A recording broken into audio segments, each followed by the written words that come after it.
Hi everyone and welcome back to Maths with Sukirti Gaur YouTube channel. So in this video we are going to start with question number 2 of exercise 13.3 class 9th Maths NCERT book. This is from chapter surface area and volumes. तो अभी तक हमने 13.2 तक ख़त्म कर लिया है और 13.3 का क्वेश्चन नंबर 1 भी कंप्लीट कर लिया है. मैंने आपको बताया था कि कोन का सरफेस एरिया क्या होता है, किस तरीके से हमें निकालना है, कितने सरफेसेस उसके पास होते हैं, राइट. तो अगर आपने वो वीडियो नहीं देखी है तो एक बार जाके उसको देख लें, फॉर्मूले को लर्न करके कैसे वो बिल्डअप होता है उसको सीख कर आएँ, राइट. क्योंकि अब आगे मैं सारे क्वेश्चंस करने वाली हूँ उसी का यूटिलाइज करके, राइट. पढ़ते हैं ये वाला question. Find the total surface area of a cone if its slant height is 21 metre and diameter of its base is 24 metre. अब जैसे आपको दिख सकता है कि स्लांट हाइट सिर्फ उसे ही पता होगा जिसने पुरानी वाली वीडियो देखी है, राइट. तो स्लांट हाइट क्या होती है? एल, जिसको हम एल से डिनोट करते हैं, ठीक है. 21 मीटर दी हुई है और डायमीटर हमारे पास दिया है 24 मीटर, ठीक है. हमें निकालना है क्या?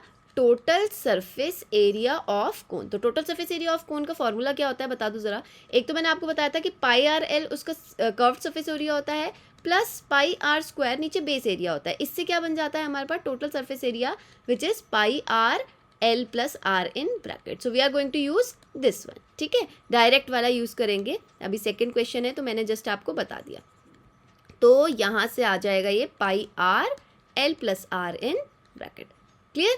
तो आप मुझे बताओ इस पूरे फॉर्मूले में एक तो एल की ज़रूरत है हमें और आर की ज़रूरत है. यहाँ पे तो हमें डी गिवन है तो आर निकाल लेते हैं. 24 का हाफ है ना, तो r will give you 12 metre, right. तो total surface area is equals to 22/7.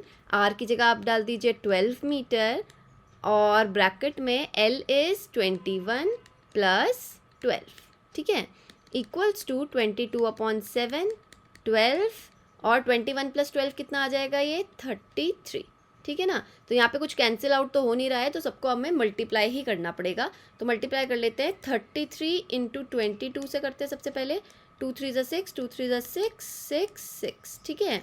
ये आ जाएगा यहाँ से 12, 7 26 और 12 बचा है तो 12 से मल्टीप्लाई कर लो. 2 6 ज़ा 12, यहाँ आ गया. 2 2 ज़ा 4, 5 2 7 ज़ा 14, 1 6 ज़ा 1 2 ज़ा 1 7 ज़ा. एड इट, ये आ जाएगा 11, ये 6 प्लस 1 7 और ये आ गया 8, ठीक है. तो 8712/7 मीटर स्क्वायर. तो इसको पॉइंट में लेके आ जाते हैं जितना हो सकता है. 7 1 ज़ा 7 आ जाएगा, ठीक है. ये हो जाएगा 17, ये आ जाएगा 7 2 ज़ा 14, फिर बचेगा 3, 7 4 ज़ा 28, ये बचेगा अगेन 28 के बाद 29 30 31, 3 बचेगा है ना, 32 हो जाएगा. फिर आ जाएगा 7 4 ज़ा 28, फिर 4 बचेगा तो आ जाएगा 7 5 ज़ा 35, फिर 5 बचेगा तो उसमें क्या आ जाएगा 7 7 ज़ा 49. तो हमारा आंसर क्या आ जाएगा 1244.57 metre square. Up to 2 decimal places enough answer है, ठीक है. चलते हैं नेक्स्ट क्वेश्चन, क्वेश्चन नंबर 3 पर. Curved surface area of a cone is 308 centimeter square and its slant height is 14 centimeter. Find, first part is radius of the base and second part is total surface area of the cone. तो क्या करना है हमें? फटाफट से पहले तो values को लिख लेते हैं जो हमें गिवन है. सो गिवन इज, एक तो दिया है CSA curved surface area 308 centimetre square and another thing is slant height which is denoted by L, right. तो L दिया हुआ है हमारे पास 14 सेंटीमीटर. तो आप मुझे एक बात बताओ, हमें क्या पूछा है सबसे पहले वाले पार्ट में? रेडियस, है ना. तो हम क्या करते हैं, कर्व्ड सरफेस एरिया का फॉर्मूला लगा लेते हैं जो कि हमें 308 दिया हुआ है. इसका फॉर्मूला क्या होता है? Pi are l is equals to 308, है ना. यहाँ से हम 22/7, आर तो हमें फाइंड आउट करना है और एल हमें क्या है दिया हुआ है 14 इज इक्वल्स टू 308 लेके चल सकते हैं, राइट. 7 1 ज़ा 7, 7 2 ज़ा 14, ठीक है. तो आर इक्वल्स टू, ये 22 और 2 चले जाएंगे उस तरफ, 308 22 इंटू 2 कैंसिल आउट करते हैं. 2 1 ज़ा 2, 2 5 ज़ा 10, 2 4 ज़ा 8, है ना. ये आ जाएगा 11 2 ज़ा 11 1 ज़ा 11 4 ज़ा and this will come as 2 7 ज़ा 14. तो हमारे पास आर कितना आ गया भाई? 7 centimetre.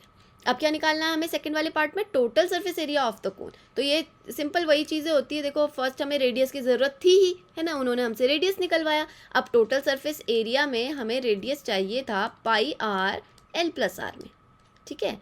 TSA is equals to 22/7, are की जगह डाल देंगे 7, एल प्लस आर कितना हो जाएगा, एल है 14 plus 7, T S A is equals to, ये 7 से 7 कैंसिल है ना 1 टाइम्स, तो 22 इंटू ये आ जाएगा 21, तो ये मल्टीप्लाई कर लेते हैं इसे, 21 इंटू 22, 2 1 ज़ा 2 2 ज़ा और 1 ज़ा 2 2 ज़ा 4, 462, तो 462 सेंटीमीटर स्क्वायर आ जाएगा इसका total surface area. I hope clear हो जाएगा क्वेश्चन। चलते हैं नेक्स्ट क्वेश्चन पे। क्वेश्चन नंबर 4, इसमें क्या है, a conical tent is 10 metre high. ठीक है, एक टेंट है कोन के शेप में, वो 10 मीटर हाई है and the radius of its base is 24 metre. Find slant height of the tent, cost of the canvas required to make the tent if the cost of 1 metre square canvas is ₹70। तो second वाले part में बाद में आते हैं, first वाले part की पहले बात करते हैं। तो हमारे पास कोनिकल टेंट था, तो इस तरीके से अगर एक टेंट है ना, 10 मीटर हाई है, इसका मतलब उसकी क्या दी हुई है, हाइट दी हुई है। इसका मतलब उसकी परपेंडिकुलर हाइट हमें क्या गिवन है, 10 मीटर। तो यहाँ पे लिख लेंगे h is equals to 10 metre. आपको दोनों में डिफरेंस मालूम होना चाहिए, एक तो परपेंडिकुलर हाइट जिसको हम h से डिनोट करते हैं और दूसरी स्लांट हाइट जिसको हम l से डिनोट करते हैं, राइट। वो हमें यहाँ पे फाइंड आउट करनी है। रेडियस क्या गिवन है हमें यहाँ पे, 24 मीटर। ठीक है, तो हम करते हैं फर्स्ट वाला पार्ट पहले सॉल्व। आपको मैंने ये बात बताई थी कि अगर ये h है और ये r है तो यहाँ पे हम एक राइट एंगल्ड ट्राइंगल बनता हुआ देखते हैं कोन के अंदर। ठीक है, तो ये क्या बन जाता है हमारे लिए, एक पाइथागोरस थ्योरम बन जाता है कि h square plus r square gives you, ये वाली साइड क्या होती है यहाँ पे, स्लांट हाइट l का स्क्वायर। ठीक है, ये फर्स्ट वीडियो में मैंने आपको समझाया भी है। तो h यहाँ पे कितना है, 10 का स्क्वायर, r यहाँ पर कितना है, 24 का स्क्वायर, है ना, इक्वल्स टू एल स्क्वायर। इसको सॉल्व करेंगे तो हमारे पास क्या निकल के आएगा, स्लांट हाइट। ठीक है, तो ये हो जाएगा 100, 24 का स्क्वायर होता है 576। तो चाहो तो आप साइड में भी करके देख लो, वैसे मुझे तो याद रहता है ना, 4 2 ज़ा 8 9, 2 4 ज़ा 8, 2 2 ज़ा 4, दिस विल कम एज 7, 576। ठीक है, 576 प्लस 100 कितना हो जाएगा आपके पास, 676 is equals to L square. अब 676 किसका स्क्वायर रूट है, ये मतलब 676 का स्क्वायर रूट कौन होगा, क्योंकि हमें एल चाहिए तो हमें दोनों साइड पे क्या करना पड़ेगा, स्क्वायर रूट लेना पड़ेगा, है ना। तो ये होता है 26 का। ठीक है, 26 का होता है ये स्क्वायर 676, तो इसका स्क्वायर रूट क्या हो जाएगा, 26। क्या आपको फाइंड आउट करना है तो आप क्या कर सकते हैं, एलसीएम से कर सकते हैं। तो यहाँ पे आप करके देखेंगे, 2 3 ज़ा 6, 2 3 ज़ा 6, ये हो जाएगा 2 8 ज़ा 16, दिस विल कम एज 2 1 ज़ा 2, 2 6 ज़ा 12, 2 9 ज़ा 18, और ये तो आपको पता है 13 13 ज़ा 169 होता है, 13 1 ज़ा 13 हो जाएगा, 13 3 ज़ा 39 और ये जाएगा 13 1 ज़ा। तो आप ये 2 13 का एक 13 बाहर लोगे, 2 2 का एक 2 बाहर लोगे, तो it will give you 26 as a square root. ठीक है ना, तो ये बेसिक चीज़ें हैं, देखो इसको आपको सॉल्व करना पड़ेगा, ट्राई करना पड़ेगा, तो ये आपको भी लर्न हो जाएगा एग्ज़ाम, फाइनल एग्ज़ाम आते आते। ठीक है ना, तो ये बहुत अच्छी चीज़ें हैं जिनको आप प्रैक्टिस कर सकते हैं, इनमें मज़ा भी बड़ा आता है याद करने में, है ना। तो ये 26 आ जाएगा, 26 मीटर जो है इसकी स्लांट हाइट हो गई। अब सेकेंड वाले पार्ट में हमें क्या निकालना है, बेसिकली हमें कॉस्ट निकालनी है कैनवस की। तो आप मुझे बताओ, कैनवस बेसिकली क्या होता है जिससे हम टेंट बनाते हैं, है ना, वो क्लॉथ है ना, या कोई भी चीज़ जिससे आप वो टेंट का कर्व्ड वाला पार्ट बना रहे हैं उसको हम कैनवस बोलते हैं, राइट। अब यहाँ पे क्या होगा कि कैनवस का बात करें तो हमें कर्व्ड सरफेस एरिया ही दिमाग में आना चाहिए, क्योंकि बेस पे तो हम कोई भी कैनवस अप्लाई नहीं करेंगे, क्योंकि वो तो क्या होता है, ओपन होता है। ठीक है, तो क्या करते हैं, कर्व्ड सरफेस एरिया निकाल लेते हैं, वही हमारा क्या हो जाएगा, टोटल कैनवस रिक्वायर्ड हो जाएगा। कर्व्ड सरफेस एरिया का फॉर्मूला क्या होता है, पाई आर एल। फटाफट से वैल्यू डाल लेते हैं, 22/7, R इज 24, L इज 26। ये हमारा आ गया कर्व्ड सरफेस एरिया। इसको सॉल्व नहीं करते फिलहाल के लिए, क्योंकि हमें क्या निकालनी है, आगे कॉस्ट निकालनी है। तो आप मुझे बताओ, 1 मीटर स्क्वायर की कॉस्ट इज ₹70। हमारा क्या एरिया है, 22/7 इंटू 24 इंटू 26, है ना, 1 के मुकाबले तो ज़्यादा ही है, तो क्या करेंगे इसके लिए, मल्टीप्लाई बाय 70। तो इतने एरिया के लिए हमने क्या कर लिया, यूनिटरी मेथड अप्लाई किया। सॉल्व करते हैं, ये देखो हमें 70 एक नंबर मिल गया जो कि 7 से कैंसिल हो रहा था, जबकि अगर आप यहाँ पे देखो तो यहाँ पे 7 से कुछ भी कैंसिल नहीं हो रहा था। हम मल्टीप्लाई भी करते, फिर उसको पॉइंट में भी लेके आते, फिर उसके बाद आखिरकार हमें 70 से ही मल्टीप्लाई करना पड़ता। तो ये कैलकुलेशन टेक्निक्स हैं जिन्हें आप मेरे साथ सीखते चलेंगे। यहाँ से इसको सॉल्व करते हैं इन सबको, 26 into 24, 4 6 are 24, 4 2 are 8 9 10, 2 6 are 12, 2 2 are 4 and 5. This will give you 624. 624 into 22 कर लेते हैं. 2 4 are 8, 2 2 are 4, 2 6 are 12 और ये 8 4 2 1 8 12. This will give you 7. This will give you 3 1 1 3 7 2 8 1 3 7 2 8 और साथ में क्या है, एक ज़ीरो भी है.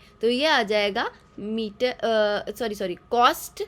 This will be your cost, है ना, कि भाई इतना रुपीज़ जो है इतने एरिया, इतने कर्व सरफेस एरिया के लिए लगने वाला है, या आप बोल सकते हो इतने कैनवस के लिए हमको जो है इतनी कॉस्ट लगने वाली है. आई होप ये क्लियर हो गया होगा. तो ये 3 क्वेश्चन हम इस वीडियो में ख़त्म कर रहे हैं, अदरवाइज ये वीडियो बहुत ज़्यादा लंबी हो जाएगी. हम करेंगे नेक्स्ट क्वेश्चन नेक्स्ट वीडियो में start. If you have understood the solutions of all the questions, please like the video. If you haven't subscribe the channel yet, please subscribe to the channel. Also hit the bell icon so that you never miss any update. If you have any query regarding these questions or any another question to ask, please comment me in the comment box. Till then, take care. Bye bye.